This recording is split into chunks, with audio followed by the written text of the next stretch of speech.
Welcome to Under Construction. I'm your host for the evening, Rodney Richardson. To my left is Jamal Darby. To my right is Vince Dunlap. How was your weekends?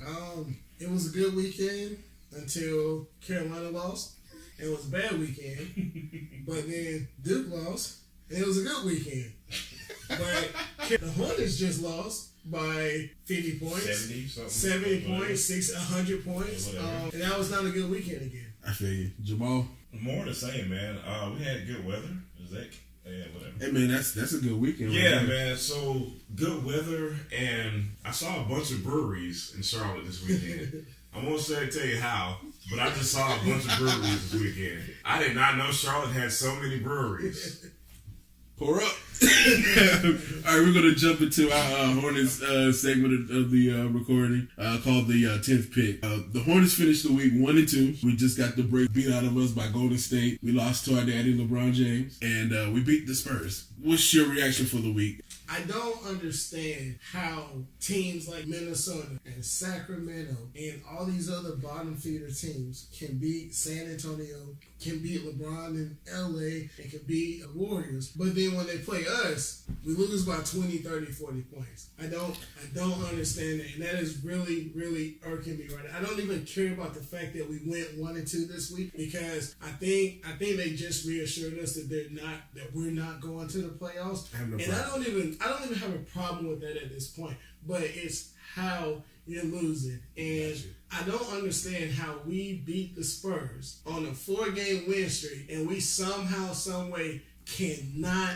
beat LeBron James still. Kemba Walker is 0-28 versus LeBron James. I thought we was going to win it. I legitimately thought we had a good chance to beat the Lakers. And this Lakers team is worse than any of those LeBron James's Cleveland Cavaliers teams, I believe. And somehow, some way, still find a way to lose to LeBron James and his merriment. Jamal? So last week, I was saying that the Hornets have sucked me back in. They have regurgitated me back out now. I am back to normal. I am back in Hornets misery. I am back to my emotionless, numb self. It was all good when we beat the Spurs. We were riding high, 4-game win streak. It's like, wow, man, this team looks different. I was ready to come on this show and brag about how we were going to be 2-1 because I thought we were going to lose one game this week. And I was ready. I was going to be like, man, they're doing it to us. But lo and behold, we're back to Hornets misery. And let me speak specifically to the Lakers game. They are not a good basketball team. I have seen so many instances in highlights where they look like they don't care, the pieces don't fit, the body language is bad, Luke Walton gets criticized on his coaching decisions, Lance Stevenson acts like an ass, and you take all that and they still do this to us. Let me be very clear about something. I hate the Lakers more than I hate taxes. If there was a level of hate, it's death, taxes, the Los Angeles Lakers. I hate that's listen, LeBron. It messes with me when we lose to the Lakers. And it's that much more frustrating because I truly feel like we just, like our mental toughness is not there when we play the Lakers. And let me cut in on that. You're talking about mental toughness. Earlier this week, Lance Stevenson crossed up somebody. He crossed up somebody. Jeff Green. Okay, he crossed him up. Now, even though he stepped on his foot, it still looked good. Made ESPN top all this stuff. But Lance Stevenson, in limited time, has looked pretty good this year for LA. Yeah. Why we couldn't get this Lance Stevenson? When did he learn how to shoot? Why we couldn't get Hot Negro when he came to Charlotte?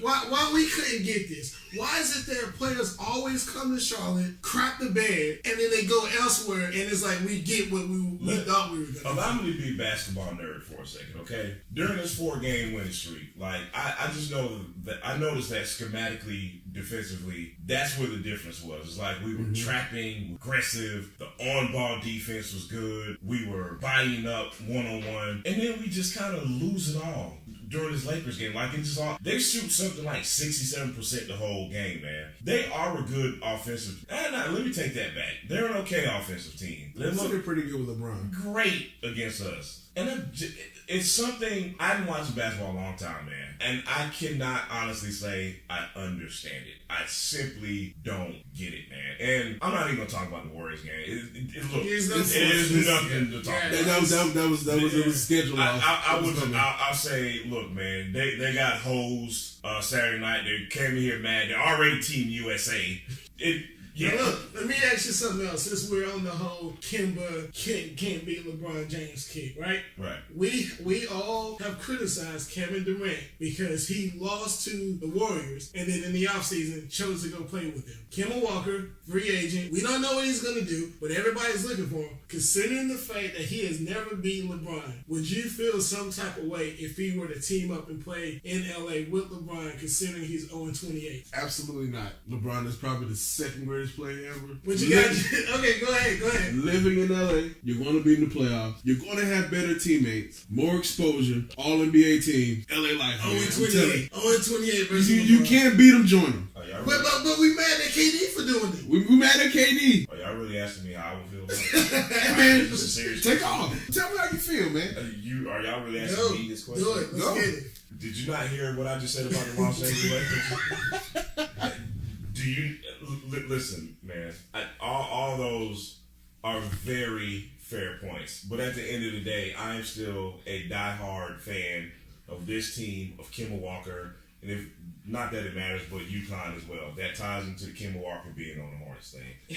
Hell no. I don't want to see Kemba Walker go play with the Lakers. Look, man, there are other teams Kemba Walker can go to have success. Can it not be the Lakers if he goes? The Clippers are going to have cat money. Go to anybody but the Los Angeles Lakers. And as far as like, if there's any kind of comparison, if we're talking about Kemba Walker and Kevin Durant, I don't think they're built the same way. I don't know if that matters in free agency. Again, I just don't see Kemba. I don't see that. Now, I wasn't comparing the two. Right. But I was just bringing the situation. And I'm simply saying if there was a comparison to be made. You know what I mean? Gotcha. And I don't think so. And again, man, like, I feel like mass media and all the legions of Lakers fans, they all want that to happen. LeBron fans. But who's to say that's Kemba Walker's desire? Gotcha. We don't know. Okay, so recently, after the game, the day after, Adrian Wojnarowski released a tweet saying that they shut down LeBron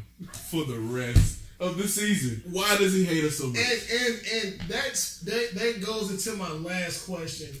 Why is it that when it's involving the Hornets, it's always worst case scenario? Now, lately there's been a lot of talk about LeBron James shutting it down for the season, whether or not he should have done it because Mike wouldn't have done it, Kobe wouldn't have done it. Here's my deal. I've been a huge critic of LeBron James his entire career. I love him as a player. Love him what he's done off the court, but his on the court play, I've always been a critic. Yeah. I don't necessarily agree with him shutting down. I more so agree with Kobe, with Mike's, with those type of players.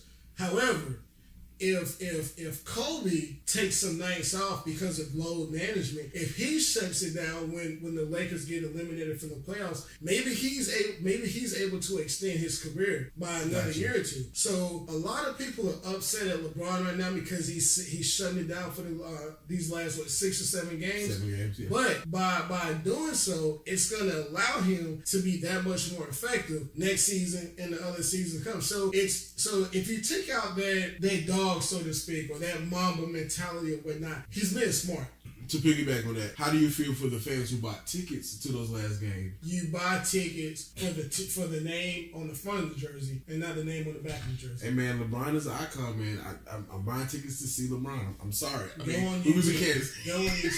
Jamaal. Number one, screw those fans. I have no sympathy. I have zero sympathy for any grown person who buys a basketball ticket to see one person. That's the basketball snob in me that's speaking. I don't care. I have no sympathy. Now for kids, I get it. I was a Jordan fan when I was a kid. I kind of get it. But for grown men, I could care less. As far as LeBron taking the time off, as if I wasn't angry enough at the loss to the Lakers. Then I see that tweet the next day. It's like a joke. It's just like, I think LeBron wakes up every day and sees a Michael Jordan poster and is like, How can I screw him over today? and even if we even like rewind back to previous seasons, you know, when he was with the Cavs or the Heat, there'd be sporadic games where he just rests. Take the game off. Yeah. Why did that ever happen when he came to Charlotte? He would always take the game off the game before they played Charlotte, and then he would play Charlotte and put up 45. He's like, I gotta stick it to Mike. I'm better than Mike. It's almost like he has a voodoo doll, and it's Michael Jordan with a Hornets jersey on. He's just what can I do today? I mean, I was looking up some stats today. He has won literally over 80% of the games against the Hornets Bobcats franchise. He has his career high against the Bobcats. And you know what's sad about that? I don't even believe that LeBron James is the type of person that says, I'm playing Charlotte today. I'm going to try and get a triple-double. I don't even think he tries it. I think he just goes out there and plays, and it just so happens that he's playing Charlotte when he's putting on his But here's one thing you have to think about. Like, our quote-unquote core has been together a lot of LeBron James' career. That is true. It's the same people he's playing against. It's been the same defensive scheme. It's been the same, I hate to say it, kind of soft players and soft style of defense against LeBron. It's a pattern. And I just wonder, like, does management notice this? Does the coach notice it? And look, man, my whole thing is those guys get paid a lot more money and they know a lot more basketball than I do. Yeah. It's frustrating for me because I just don't feel like I see anything attempted to be different. Gotcha. Defensively, physically, or anything else. Gotcha. Yeah. So before our Western road trip, I'm going to get into something that happened Thursday afternoon. Our radio host, Chris Croker, was let go for reasons unknown. He previously worked for WFNZ and ESPN 730. What's you guys' take on that? I'll let you guys know. It's kind of hard for me to have a take because everybody's so tight-lipped about it. Just to kind of share my experience, I was actually listening to him on WFNZ that morning. He had a guest spot on the radio show, and I was driving in my car, and tweet alert popped up, and I'm just like, what did he say this morning? Like, was it something he said? And I forgot exactly, where I read it, but the only thing the Hornets, I think it was the Hornets PR Twitter account, the only thing they said was a company policy was violated. So, I mean, it's really, it's unfortunate, man, because everybody knows how much he loved the job. A lot of people loved him on the radio. Mm-hmm. It seemed to be a perfect marriage, man. And for him to get let go so abruptly and for nobody to know why, it's terrible. Yeah, and I pretty much co-sign. I'll be the first to admit, before he took over as radio announcer this year, I didn't know too much about Chris Kroger. I'd seen the name floated around a few times, but I didn't know too much of him. But just being around you guys, I knew that he was very passionate about the Hornets. He grew up watching them. He was very elated when he became the radio announcer. And the first time I heard him on the radio was maybe about a month ago. Yeah. And it's easily the best radio play-by-play I have ever heard in my short history of listening to radio. And I felt so strongly that I went on Twitter to give him a shout out and all that good stuff. So he was very passionate about the Hornets. So for us to wake up a couple of days ago to the news that he no longer works there, and like Jamaal said, with him being with them being so tight-lipped about it, I hate to say this, but I'm thinking it's not good. It's so not good. I don't know what the worst is, but it can't be good. Yeah. And overall, it just sucks. I don't even know what to say about it. It just sucks. Then we're already having like a crappy basketball season. We can't even keep the radio guy. Like, what's next, man? And in addition to that, we basically unretired the guy that we just retired, Steve Martin. So what's up, Steve? Steve was probably at some lake in Maine relaxing and got the phone call. He's like, okay, cool. Yeah. So now we got to put an asterisk by his play-by-play because so now he's basically like Joy now. We got to have another retirement ceremony for him. Overkill, man. Overkill. Back for another stint. You know what I want to see just for craps and giggles? I want to see Steve Martin do the radio call with his bobblehead right there. All right, guys. Just a little bit. You bring little Steve. All right, it was fun talking Hornets. I just wish the situation get rectified and we know a little more. We're gonna jump into the Panthers back-to-back winning seasons. What's that? And that's the name of our segment. Okay. We've never had back-to-back winning seasons. Never. But so on Wednesday, our popular quarterback, the great Cam Newton, released a Instagram photo of him basically flipping us the bird to all his haters. This endeared him to a lot more fans. What's your guys' opinion on that? Okay, I love Cam. Other than not diving on the football, he hasn't done anything that I really egregiously disagree with anything. And even still, I to an extent understand why he didn't dive on the football. I'm all about expressing yourself and individuality and all that good stuff. But when I saw the photo on Instagram, I immediately just took a deep breath because I knew it wasn't gonna be good. It's coming. Cam Newton, you are the face of the Carolina Panthers in the Bible Belt. You are an African American outspoken player, and I completely understand why you did it. I do, but it was a bad move. It was a bad move, and I don't think I'm trying to be PC about it. I think he could have expressed whatever he was wanting to express in a different way, and maybe he did it intentionally because he knew flipping the bird off to everybody would get the attention that he's getting now. So who knows? Maybe somebody's in his ear saying, "Hey, any press is good press," you know. But with the fan base that we have, with where we are, when I saw it, I just like, okay, here we go. Yeah. Here we go. Jamal. I loved it. I absolutely loved it. Of course you would. It's your personality. I feel like I was looking at my spirit animal. Like, man, you get me, Cam. And man, here's my thing, man. Cam could walk into a burning church and save 9 orphans, and the same people who criticize him are still gonna find something to not like about him and criticize him. Maybe it's my cynical self. I just don't think it matters. I really don't, man. And the only thing it could have possibly made worse is the people who already hate him. Hate him more. We're gonna hate him more. But at the same time, man, there's nothing you can do to change those people. There's nothing Cam can do to change those people's minds about who he is. He is who he is. He's not going to change, and he shouldn't have to change. Let's get that. Let's be clear about that. So, like I said, man, I personally didn't have a problem with the photo. Now, don't get me wrong. Cam goes out there, and we win 6 games again, and he completing 53% of his passes. It's going to be a problem. Right? Don't get me wrong. There's going to be those people who hate him are probably going to come to the game with posters like, hey, remember that? Like, yeah, the week's passes. If you can. Yeah, if you can, but at the same time, man. And before we move on to the next topic, even though I didn't necessarily agree with it just because of the position that he holds, let's let it be known that this is Cam expressing himself again. Because a season ago, that photo doesn't come out. He doesn't post it. But let me ask you a question. Is all expression good expression? Depends on your perspective. Because some people legitimately believe any press is good press. So from what perspective are you looking? Yeah, the act itself sucks. But guess what we're doing right now? We're talking about Cam Newton. That's true. Yeah. We're talking about Cam Newton. So with the old regime, he doesn't post that photo. So the fact that he had the confidence to post it says something about the culture of the Carolina Panthers right now as opposed to years past. Got you. So another topic of conversation about Cam. Ooh, we love Cam, boy. It's his drip, the sauce. The sauce, Man. Ooh-wee!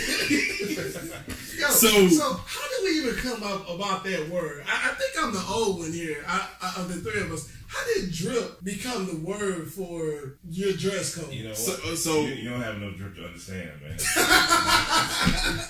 only people with drip can understand. you're not even the sauce. So I guess. So rewind it back. So the story that I heard was a Houston rapper named Sauce Walker. That's why I went, oh, he came up with the word sauce and drip, and God, I'm old. I just want to say that. Sauce Walker. Okay. He's in his 30s. Like all rappers, they're old. He came up with the word, and you know how the Atlanta rappers like to hijack everything, so they hijacked the word, and it became an Atlanta thing. But I'm just going to jab you there. But why is what Cam wear still a topic of conversation? I just don't get it. I mean, explain it to me. I'm so lost. Let me start with this one, man. People just have to find something to hate about the guy, man. We are all pretty hardcore about football and sports in general. Yeah. Why do we care? Look, man, Cam has wore some really outrageous stuff. And there's no denying that. He had one outfit, he had a green hat, and he looked like Voldemort. Like he had like a pink shirt. And listen, it gave us the desired effect. It was like it popped off at the screen, and maybe that's all he wants out of this. Gotcha. But at the same time, man, it is so unimportant. It is so completely unimportant what this dude wears to the game and after the game, and I just don't care enough, man. Complete 65% of your passes, man. You can wear a pink tutu for all I care. I don't care. Win us a Super Bowl, man. Yeah, and I think it goes back to my comments earlier. He's the face of the franchise. Mm-hmm. We live in the South. We're in the Bible Belt. And I think a lot of people just find something to hate. Now, if Cam Newton was a wide receiver, if he was a running back, if he was a defensive back, there would still be conversation, but I don't think it would be to the degree that we see now. Right. He's the quarterback. And there's a lot of people stuck in their old ways who just don't like seeing Cam Newton back there playing quarterback. So, do I agree with the stuff he wears? Nope. I would never have that much drip. Never have that much drip. So you got that drip. I would never. You ain't got the sauce, man.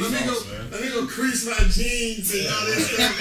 and I would never have enough drip to wear what Cam Newton wear. But as long as he shows up on Sunday afternoons and he completes 65, 67% of his passes and wins more games than he loses, I don't care what he wears. And we talked about this off camera about an hour ago. If Cam Newton was in California, this is no problem. This is a non-story. If he was in Florida, this is a non-story. Now, Florida pretty eccentric too. They're pretty eccentric down in South Beach. But it's no problem. And I think some fans just truly don't care about what he does on the field. And the reason why I say this is because you look at somebody like Matt Ryan. Mm-hmm. How many Super Bowls does Matt Ryan have? 0. Okay, so you take boy out of San Diego, Phillip Rivers. How many Super Bowls does he have? Nada. Does he dress like Cam? No. Does Matt Ryan dress like Cam? No. So obviously your dress code doesn't have a play in how you perform on the field, and I think it's just it gives them another reason to hate. But also keep in mind, man, like a lot of times, and again, I like to kind of gauge a lot of stuff off social media. You know what I mean? Because you get it posted to people. And a lot of times, man, the people who post all the crazy stuff he wears, they don't really have anything to say about football related stuff. It's like the gateway to enter a quote unquote football conversation. Gotcha. It's like I don't really know the game, but I saw Cam wore last Sunday, so I can talk about that. And I personally don't even feed it. And then let me screenshot it and keep it in my phone. Right. So that when we talk about it later. In case the Panthers lose, I can and then I can post it. So let me say, let me put this in another question. So do you think the fans in Charlotte and the Carolinas in general don't appreciate what we truly have in Cam Newton, a true superstar quarterback, in your opinion? No, they don't. No. As a fan base, are there fans within the fan base who appreciate and acknowledge what Cam brings to the team as well as football in general? Yes. As a fan base in general, as a city, as 2 states, no, we don't. And I'm not even going to explain. I'm just going to say no. I'm with you on that, and I'm not going to go into too much detail, but I will say this. I have said a lot of times that our sports fan base in general in this town is very unsophisticated. And I think what really speaks to that is, now I'm not saying he is adverse from criticism. It's not the same thing as what I'm saying. But I think that, with our fan base, we feel like being real fans is simply complaining all the time. And that's across the board in this city, man. And my whole thing is, criticism is one thing, but just talking about what the guy wears and his Instagram pictures and all this stuff that doesn't matter, it just speaks to an unsophisticated fan base. Why do we care? This dude has won an MVP. We have a Super Bowl appearance with this guy. He's been an All-Pro. Do you want to go back to the Chris Winkie days? Because the thing, if that doesn't show you how unappreciative you are, I don't know what else does, man. But you know what's sad about that? There are fans within this fan base who would rather we go back to Chris Winkie as opposed to have Cam Newton just because Cam is Cam. That's accurate and crazy. Yeah. All right. Speaking of unsophisticated, Sean Payton, the leader of the NFL competition committee, and his band of bitchy fans, they complained and the NFL passed the new pass interference rule. Have at it. I wish I could stick my middle finger up in the camera. Sean Payton, thank you for now allowing NFL games to be 5 hours long. Thank you so much. We all want more football because I don't have anything else to do with my Sundays than to watch 5-hour football games. That's just what I wanted to do. Look, man, the call against the Saints, as much as I hate to say anything positive for the Saints, just for lack of a better term, it was an egregious call, man. But here's the reality, man. Egregious calls happen. You can whine, you can cry, you can complain, you can shout, you can stomp. All the things Sean Payton did, sometimes you just gotta live with it, man. This is not a good thing. I'm sorry, man. It's just not. And I hate to say it, you can replay all you want to, but if you have incompetent refs, it's not going to matter that much. That's number one. Number two, man, like the NFL, I put it to you like this.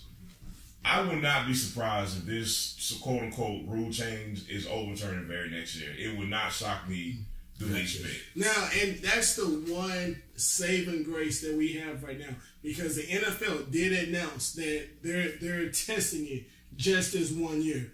And I fully believe they will go back to the way it was previously, because you've heard announcers say every game that on each and every single play, a lineman can be called for holding. Mm-hmm. On every single play. If you follow the rules, a lineman can be called for holding. On every single play, whether it be offensive or defensive, you can call someone for pass interference, because they're always chicken fighting. And I think what's going to happen is the referees, they're going to let some personal bias get involved when they're looking at these replays, and we're going to look at the same play, and we're going to see a DB with his hand resting on the elbow of a receiver, and we're going to say that's pass interference. And then the ref is going to say, well, he's not impeding, so we're not going to say pass interference. Mm-hmm. But then the next week, the exact same thing is going to happen, and then they're going to call pass interference. And I don't mean to cut you off, but let's be very clear about something. If this happens in week 40 NFL season, this doesn't happen. I think this is a result of this happening in such a big spot, in such a big and even with it happening in the championship game, I don't think this rule doesn't come about if the Saints fan base doesn't gripe and complain as much as they did. They had a parade before the Super Bowl. That's pathetic. That is pretty pathetic. And let me ask you guys a question right quick. The every team in the NFL had X amount of pass interference, right? Mm-hmm. Take a guess as to which team had the most pass interference calls the last football season. Oh, it was the Saints by far. The Saints. So Marcus Lattimore, the freaking Saints. So the team and the fan base that led the charge in changing this rule actually led the lead in pass interference. So I'm going to look in the camera, and I want to say to the New Orleans Saints organization, to the management, to the fan base, congratulations, because you played yourself. You completely played yourself. And I can't wait until next year when this rule comes back and blows completely in your face. Yeah. I'm done with it. All right. So we got a hot one over there. Before we exit, I want you to go check out this video on YouTube from the Saints last year in the NFC Championship game. We remember that everybody was like, I bet you won. and then when the guy kicked the field goal there, you deserve it, losers. All right. Congratulations, Saints. All right, so Charlotte has a real problem with gentrification. No. Really? Armada Skate Shop from Plaza Midwood is actually closing its doors on the 1st of April. They recently had a gentrification sale. Charlotte's been going through many changes, population increases, rent increases. Have you guys been affected, and what do you guys see going on? Okay, this one is a tough one. for me because when I'm not making these videos and we're not doing this, you guys know I'm a real estate agent by trade. So as a real estate agent, this is a good thing for me. Because when I see a new development come in, I see new houses being built, I see new complexes going up, I see new commercial properties going up, I see dollar signs. This works for me. As a functioning member of Charlotte society, quote unquote, as a minority, I see gentrification.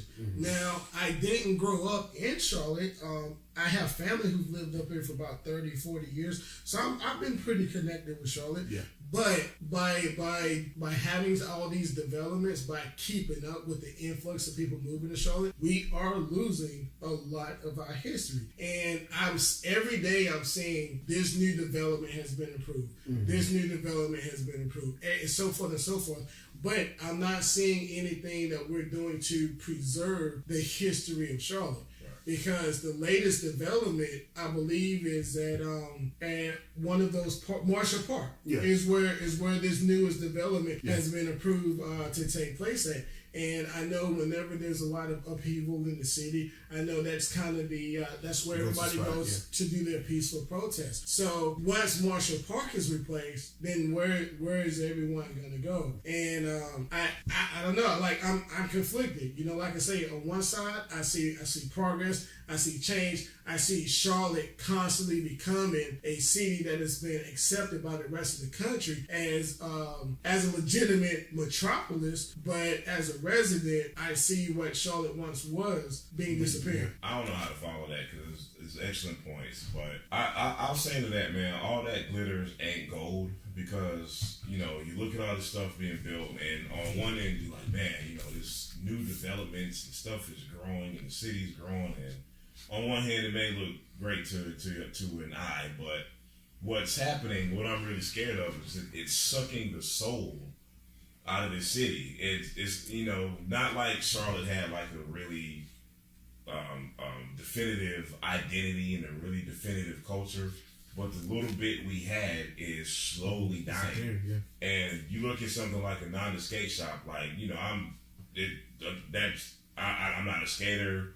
It's not my thing, but I know how popular that spot was. I know how much that meant to that neighborhood. Like Plaza Midwood is a great example of how gentrification is kind of, you know, sucking every little bit of coolness out of the city. And Armada Skate Shop was one of the very cool things in Plaza Midwood. And now we're talking about that being replaced by what?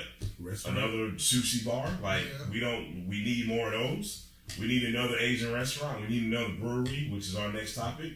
Like, it's kind of, it speaks to something that is alarming for me as far as where Charlotte is going, man. And it's, and I don't even mean anything racial when I say this, but it's just, it feels like it's going towards a very vanilla city, like just very plain and basic, and I'm tired of hearing stories like this. Yeah, and I feel like that we are trying to mimic or become whatever other city they may have in mind.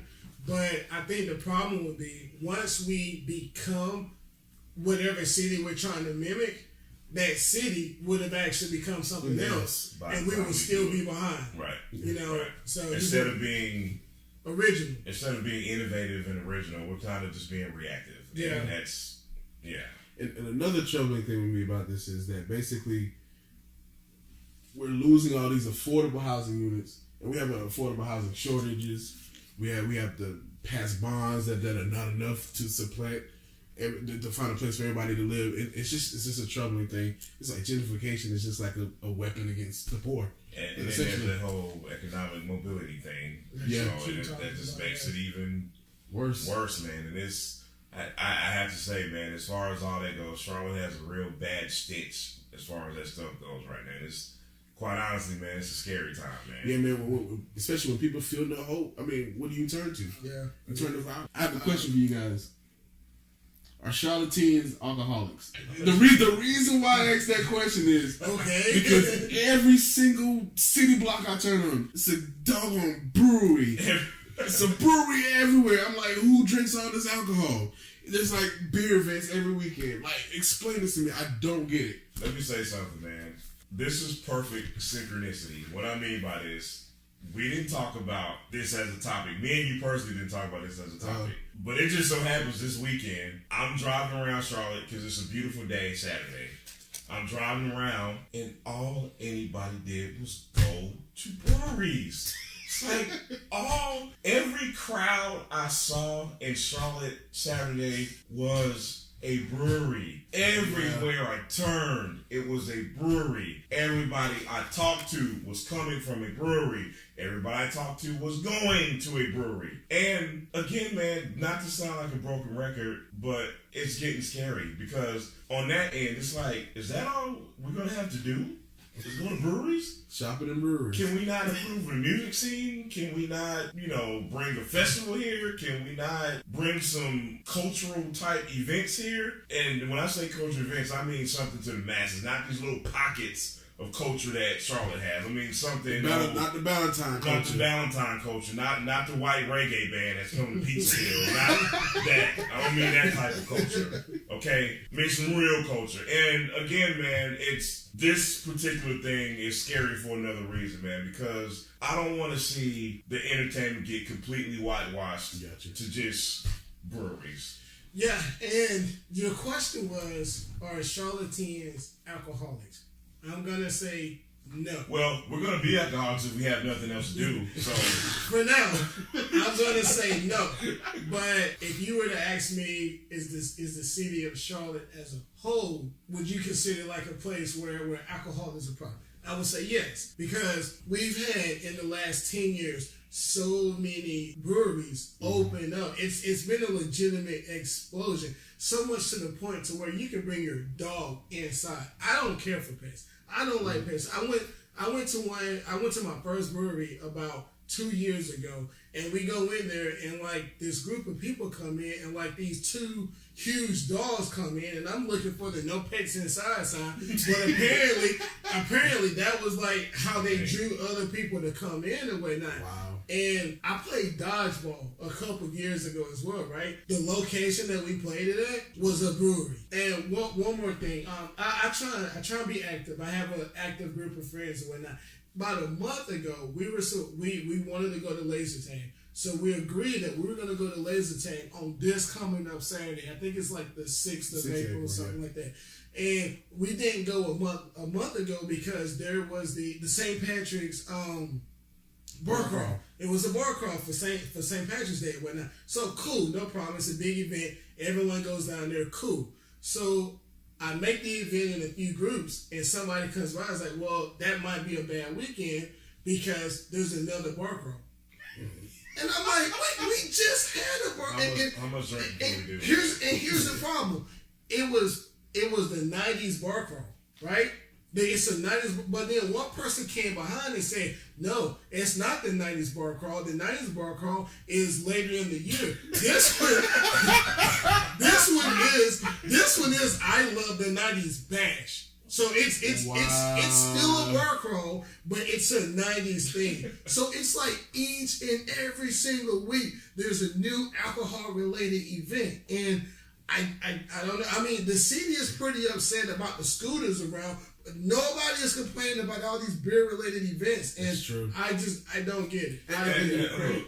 Look, not to sound like I'm defending this, but the only thing I can think of, man, like, we don't have water around the city. We don't have beaches and mountains immediately around the city. But it's just, we got to be a lot more creative in coming up with entertainment ideas, man.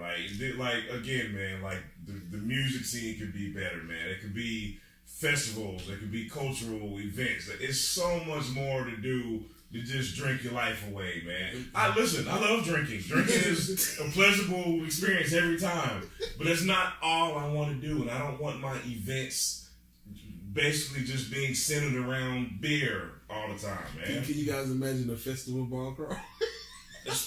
and look, you know what? And I just thought about something.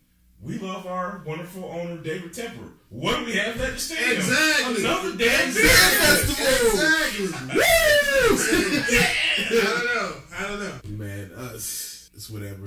So we're just gonna close out the episode, and we're gonna get into our shout outs. Okay, I'm gonna let y'all go first because I gotta get my thoughts together. Gotcha. All right. Unfortunately, I don't really have a shout out, man. And unfortunately, I hate to end this on a very sad note, but we gotta send a rest in peace to Nipsey Hussle. And I know it's not necessarily Charlotte related, but just man, his violent death that he suffered today, it hit me hard. It is so unfortunate to see such a young talent who was doing so many positive things, changing his life around and doing so much for his community, just having his life viciously taken away it's discouraging, it's disappointing, it angers me, it's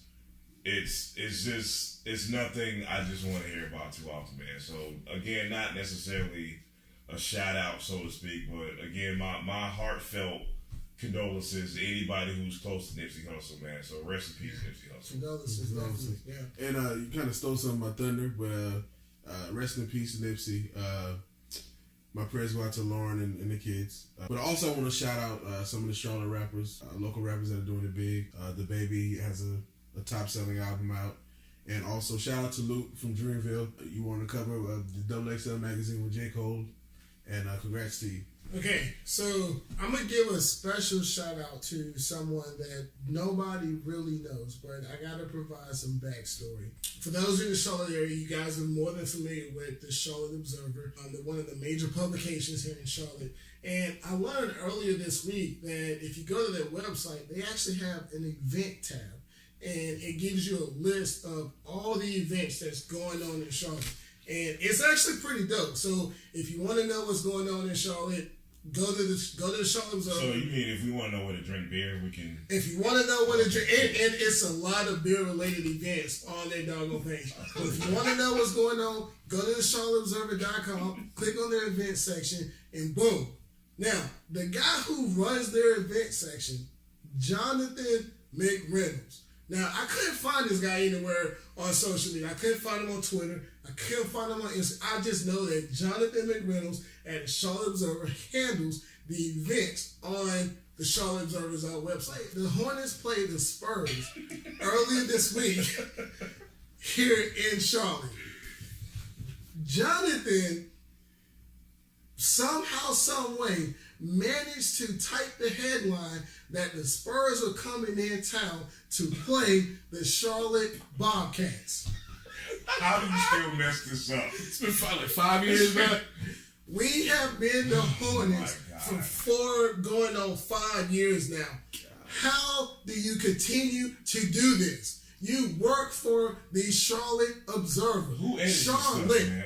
who is your editor-in-chief? How do you type Bobcats and it goes through the approval process and it makes itself through print? How do you do that? Do better. Okay? Do better. If ESPN calls us the Bobcats, if TNT calls us the Bobcats, we don't like it, but we get it. We're a small market. They don't worry about us. You live in Charlotte. You type for a publication who covers the Charlotte Hornets. What's the guy's name? He's a transplant juice fire. What's Rick's name? Rick Barnell talked. I'll see y'all next week. All right, we're gonna close this out. And I got one thing in honor of the Sauce King, Sauce Walker. All right, catch you guys next week. All right.